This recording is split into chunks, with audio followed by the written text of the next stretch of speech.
Il y a un sujet que j'adorerais aborder, la perception de soi et ce que nous renvoyons aux autres. La perception de soi, déjà, c'est pareil, ça fluctue et elle peut être différente de ce que nous renvoyons aux autres. Parfois, on se perçoit d'une certaine manière et quoi qu'il arrive, dans tous les cas, on sera perçu par les autres en fonction de leur propre perception à eux. Et donc, quand bien même on se perçoit de telle ou telle manière, on n'est pas responsable de la perception des autres. On ne peut qu'émettre vers l'extérieur et chacun est libre de recevoir à son échelle ce qui a été émis par l'extérieur. C'est pour ça qu'on a le pouvoir que sur nous-mêmes et s'inquiéter du regard des autres, c'est s'inquiéter de quelque chose qui ne dépend pas de nous puisqu'on ne peut que contrôler ce qu'on émet et donc travailler sur notre perception de nous-mêmes nous aide à nous libérer justement de l'attente d'avoir le contrôle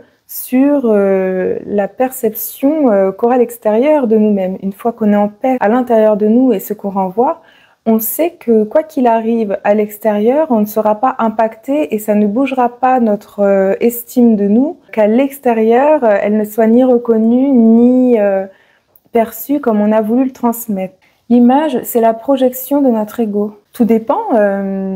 Tu vois, moi, je perçois les énergies, je perçois les intentions des gens, leurs émotions. J'ai certaines capacités extrasensorielles qui me permettent de percevoir d'autres éléments que l'image, déjà.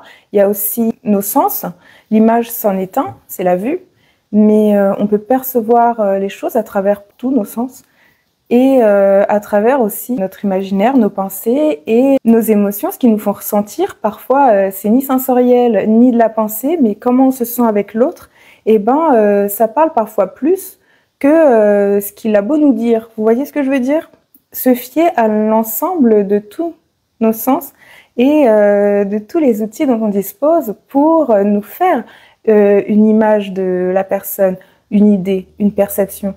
Et justement, c'est là où chacun, en fonction du propre développement de son intériorité, en fonction de comment il est à l'aise avec ses sens, avec ses ressentis et avec ses pensées, va être capable de percevoir l'autre sous différents plans, avec une différence de profondeur qui lui sera propre en fonction de comment lui-même est entré en lui, voir ces parts de lui.